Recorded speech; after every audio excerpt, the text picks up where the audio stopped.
Pra kemi diku të 60 zyrtarë të nivelit të lartë, nuk po flas niveli i ulët, ka pas sekretar të përgjithshëm të Ministrisë të Ekonomisë ishte arrestuar etj, që janë po përballen me drejtsinë. Pra që do thot tani ajo që unë nuk kuptoj dhe flitet tani që ka ngelur edhe puzzle i fundit, elementi i fundit për ta plotësuar këtë fjalë kryq, quheni si doni ju, që është Edi Rama. Tani diskutimi im është ky. Zoti Rama e ka patur në kontroll SPAK-un më parë apo e ka tani? A ka patur kontroll totalisht. A ka patur në kontroll kontrollorët? Individ brenda SPAK-ut. A ka patur në kontroll kontrollorët dhe jo SPAK-un apo kë? Nëpërmjet jurikimit ka pasur kamikazin, ka pas kamikazin Altin Dumani. I bie që është ajo që tha pasi pak më parë. Prit pak. Që ai arrestonte dhe nuk siguronte prova. Po ndalo pra këtu. Ndryshe nga prava. Ndalo pa këtu. Para bëj një pyetje. Hajde më ta bëjmë debat. Jo ka të bëjë me këtë që thoni ju. 40 bashkiak janë në hetim. Edhe janë të dënuar, Lushja, është pjesë e pyetjes. 40 bashkiak. Burqiza që ju njihni mirë. Jo, 5 ministra në burg, ja 5 tjerë gati për hetim. Tani, kur Rama 1 deri te Rama 3 janë të gjithë në burg pa nderur në hetim, 40 bashkiak në hetim. Si ka mundësi të gjithë këta kanë vjedhur janë të korruptuar ndërsa drejtuesi i tyre është shenjtor? Dalim edhe atje. Se është qorr, është shurt, është budalla? Dalim edhe atje. Ose përgjigjja e fundit, SPAK-u ka frikë të prek. Dalim dhe atje dhe i marrim të gjitha me radhë. Pra i marrim çdo hipotezë që ju thatë. Pra kemi gjitha zyrtarë të cilët po përballen me drejtsinë, me këtë drejtësi të re, me këtë drejtësi kamikaze i quajti Zoti kolegu Dumani, jon. Deri dje Dumani është sjellë në mënyrë kamikaze. Ka arrestuar njerëz pa prova, qoftë deri Erion Veliaj. Tani, a kupton të ngelim fair deri në fund. Altin Dumani ka qenë kamikaze kujt, i ligjit apo i kamikaz politik i përdorur nga nëpërmjet jurikimit, i ka shërbyer Ramës. I ka shërbyer Ramës interesit politik të Ramës. Një SPAK që ka qenë Ramës apo Washingtonit. Ramës dhe jurikimit drejt për drejt, sepse linjat dhe interesat e jurikimit asnjëherë nuk kanë qenë drejt për drejt me interesat e Washingtonit. Tani, më fal, tani pse kjo hipotezë nuk qëndron? Po më ta them unë pse qëndron. Sepse nuk mundet Altin Dumani, pra, të arrestonte kryetarin e Bashkisë së Tiranës dhe duke sjellur një impakt negativ Partisë Socialiste e Tiranë, që ka dalë me rezultat më të dobët se 2021 në zgjedhjet e 2025. Pra ja ku kemi një argument që rrezon politikisht. Në prag të zgjedhjeve të vitit 2025, Rama ndjej kërcënuar që mund të kishte një betejë dhe sabotim të brendshëm nga Erion Veliaj, i cili shihej si rival, dhe për këtë arsye Rama ka dhënë okejin që ky njeri të shkojë në burg pa prova zotëri. Pa pasur sepse ne i dim disa çështje për Veliaj. Jemi realist. Po realist më ta bëjmë debat realist që të jemi të vërtetë njerëzit. Po si do dëmtonte veten? Do ta arrestonte pas. Se ka dëmtuar fare vetëm me këtë. Po jo më ka dalë me humbje PS-ja. Si? Ore PS-ja ka dalë me humbje në Bashkinë Tiranë. Jo në qartë. Edi Rama ka dalë me në Bashki diferenca është me 7000 vota me PD-n më mikuj, me opozitën përgjithësi. Pra Rama dëmtoi veten dhe u detyrua tani Edi Rama që është mandat 4 me 83 mandate. Vërtet besoni që Veliaj do të dilte kundër? Atje nuk i kanose mandati. E dyta, kalojmë pak më tej. Pra ju besoni tani që ka ikur Altin Dumani nga kreu SPAK, Lodian Brau është i pavarur nga Altin Dumani, po thoni? Jo, unë them që zoti Brau është më i përgjegjshëm në veprimet juridike që kryen në krye të këtij institucioni. Nuk kryen dhe nuk merr vëmendje politike publike siç merrnin të tjerët. Zotëri, ky njeri është shoqëria e tillë dhe është debati publik, është edhe merita jona. Altin Dumani është nga ata njerëz që thrisë gazetarët në zyrë dhe jep orientime se si duhet dilte në ekrane ndarke. Ja këtë ka bërë Altin Dumani. Gazetarët e kronikës, po ta them pra. Është njeri i cili dirigjonte imazhin e vet publik se si të mbronte veten. Një çështje e diun Altin Dumanit që unë nuk do t'i bëj gjyqin, por e di gazetarët kronikës. Është korrekt si prokuror, është njeriu, është i ashpër, por nuk është korrektësia Altin Dumanit është ka një është i ashpër ndryshe nga të tjerë, por kjo do të thotë ka dhënë urdhër për arrestimin e elementës pa prova, pa fakte zotëri. Edi, më thuaj tani nëse ka bërë mirë me Erion Veliaj apo ka bërë keq. Ka kërkuar ai. Jo, ka gjykata kamikaz. Ka gjykata problemin që ka pranuar më zot. Gjykata mund i thoshte jo. Dhe për rastin e Erion Veliaj. Dhe për rastin e zotit Meta i thoshte jo. E këtë pasakt më zot. Se nuk thot gjykata jo. Se s'po merrem me gjykatën pasi. Se nuk thot gjykata jo. Ti je shumë mirë. Jo, unë edhe jam marr. Pse nuk thot gjykata jo? Pse? Është gatuar ligji i tillë. Çdo njeri të drejtësisë, nga gjykata kushtetuese, te jurisdiksioni i përgjithshëm, te KLP, KLG, KPA, se duhet futen edhe 8 KPA me zor gjykatës së apelit tani me dhunë, hetohen edhe prokurorët e gjykatësit e SPAK-ut, hetohen nga SPAK-u. A do hetohen vetë, nuk po të them. 10 persona në prokurori dhe në gjykatë të SPAK-ut janë persona që mund të merren pandehur që sot. Po tani, të SPAK-ut. Të SPAK-ut, po. Pse nuk del Partia Demokratike të thotë ta ndryshojë ligjin? Është dalë ta iniciojë. Duhet kishte dalë. Tani, nuk dalë, nuk e thon. Po thënë diçka. Ka pas presion nga prokurorët e SPAK-ut, kanë shkuar kanë marrë gjykatit telefonin në zyrë, në dorë. I kanë bërë presion ta marrësh vendimin kështu se do kemi punë. Gabim është, po ashtu. Kjo është e rëndë. I kanë burime të saktë. Po ç'po ndodh? Kjo është e rëndë pastaj. Ai gjykatës që është ulur para këtij presioni, u them nuk do të jetë në zyrë, sepse nëse unë do të isha gjykatës, i them prokurorit të largo nga zyra se të lëshoj hekura në zyrë. Pra gjykatësi është definimi i vendimit. Absolutisht. Ne duhet të marrim vesh. Prandaj është filtruesi i asaj drejtësie që ne presim të ndodhë. Tani Rama si ka mundësi? Kontrollon prokurorin dhe nuk kontrollon gjykatën, kur ndërkohë gjykata që ka më rëndësishme. Se si është logjika.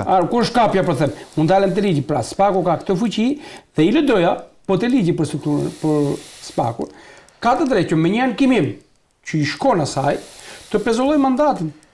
Del shqytohet çështja ose t'ja heq mandatin. Pa kjo është kontrolli që ngeli, po sigurisht është në 1/6 i po dakord me këtë, s'ka ndonjë gjë. Kjo kapja këtu opozita duhet të kishte radikale, ka munguar. Po s'e ka thënë asnjëherë këtë. Ne kemi thënë se madje e kanë thënë më shumë njerëz të PS-s këtë gjë që thot Basiri. S'e ka thënë pjesa e PS-s. Fakti që Sali Berisha i ka pasur një vjushmëri akuzash prej gati 2 vjeçare ndaj Kreutës, ish Kreutës SPAK Altin Domani, dhe ndryshimi i administratës që ndodhi atje, e vetë një nga arsyet, një nga kërkesat kryesore që i ka bërë administratori i Berishës është të tërheq akuzat permanente ndaj SPAK-ut në mënyrë që mos të synojë integritetin apo mos synojë imazhin e këtij institucioni.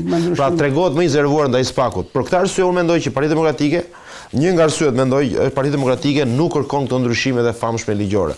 Ndryshe nga qeveria që ka komisionin Xhafaj sa herë e ka aty si mjet shantazhi, presioni, sa herë ata vinë dhe kërkojnë kokën e Edi Ramës, e ka aty komisionin Xhafaj. Do ta ndryshojmë, do të heqim mandatet, do bëjmë ndryshime, ristrukturim.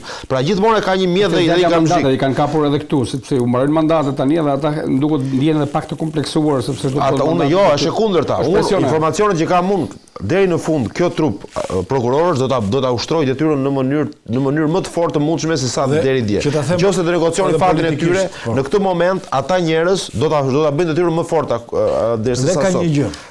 Nëse ne kemi gjithë të kohë që ankohemi në Shqipëri ka korrupsion, nuk është fundi botës nëse ka fakte, ata do bëjnë hetime, ka fakte ndaj kryeministrit të përballet me drejtsinë. Po kjo është gjëja më normale. E ndalon. Për këtë është bërë drejtësia e re, dhe të jemi dhe realistë një gjë. Pika kulminante. Netanyahu i shkon prokurorët në zyrë.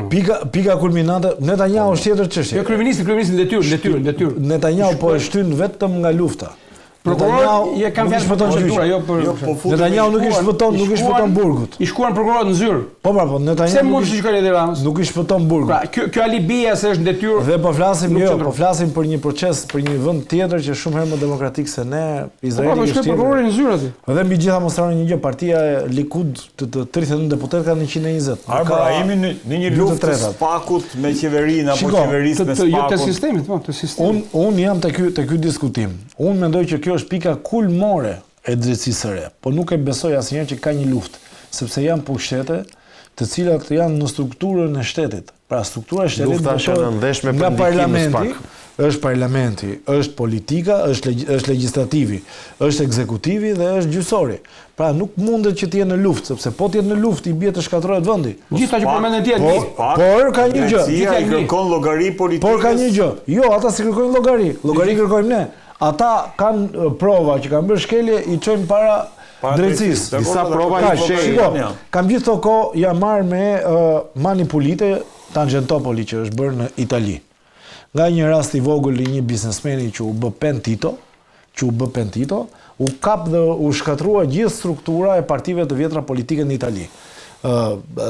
Demokristianët dhe socialistët në atë kohë dhe kryeministri i tyre përfundoi më pas në Aratin e ekzil në Tunizi. Dhe nga ai proces që ka ndodhur gati një vit e pak, u shkatruan 2 partitë e vjetra që ishin dhe dini sa kanë qenë numri i personave të pandehur dhe që janë arrestuar, kanë qenë 450. 450 politikanë të nivelit dhe biznesmen. Është një drejtësi e cila rast italian. Dhe tani ka një gjë. Ka gjë shumë interesante. Dhe ka një gjë që nuk po mungon këtu. Nuk e di do jetë apo jo më pas.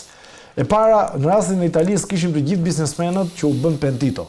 Pra të gjithë biznesmenët deklaruan kujt i kishin dhënë lek për të marrë kontrata publike. Në Shqipëri mungon. Jo. Në Shqipëri nuk kemi asnjë pentito për përjashtim të zotit Ametaj. Të vrasin po folën. Me përjashtim të zotit Ametaj. Nuk është pak është. Dhe zoti Ametaj, po të shikosh, është i bie në përgjithësi nga Kina. Nuk është asnjëherë drejt për drejt. Shkoni jetoni thotë. Të rëndësimet e zotit Ametaj janë ndosë sot. Janë të forta. Llogaraja, që nga parku, që nga aeroporti i Borës, për shumë gjëra janë ndosje reale. Shkoni jetoni se buretin financiar. Nuk i thot nuk është pentito, sepse vetë dilte thot që unë ndalova Ramën këtu, e ndalova Ramën atje, por Rama i bëri vet. Por dhe nga logjika që gasi nga logjika që përdor Ametaj u denoncuar. Dhe nga logjika që përdor zoti Ametaj i bie që ministrat një pjesë kanë qenë pavarur nga zoti Rama. Se si ka mundësi zoti Rama ka mbajtur në kabinet qeveritar një zëvendës kryeministër, ministër të rëndësishëm autonom nga ai. Pra i bie që me këtë logjik dhe ministrat e tjerë që kanë autonom. Ka diçka te kjo pjesa italiane se trojë vëmendjen që tha Arbër se si ata kanë punuar dhe ata shkatruan dy parti të mëdha. Po ç'ndodh me këtë se po ishin pentito pasi. Ne kemi dosje të përbashkëta me Italinë. Edhe ishin pentito. Tani, do të them diçka. Eko Tirana është një nga çështjet që është një biznes i Bashkisë Tiranës, 49-51% e Bashkinë e Veronës. Pjesa e këtij biznesi në Itali u arrestuan drejtues kompani sepse kishin lidhje me ndragetën. U arrestuan, u sekuestruan, u dënuan. 49% që italianë ishte ndragetë. 51% që shqiptarë atë i bardh. Kjo është s'ka vend kundri. Marrë dosje tjetër prapë nga Italia me antimafian, edhe kjo. Është një drageta për ca kulla në Tiranë që janë bërë këtu, janë 180 milionë euro. Në Itali, prapë lidhje me dragetën, arrestime, sekuestrime, konfiskime, dënime. Dhe një nga dënuarit është prapë një biznesmen shqiptar, pjesë e këtij grupi, që ka garantuar lejet të Bashkia e Tiranës, i dënuar me 7.2 vjet në apelin e antimafisë italiane në formë të prerë. Këtu, që nga viti 2020, zero. Pse hollohen dhe dështojnë dosje këtu? Kur e njëjta drejtësi me materiale e kanë argjusën gas, me kanë ardhur provat pothuajse të qëruara.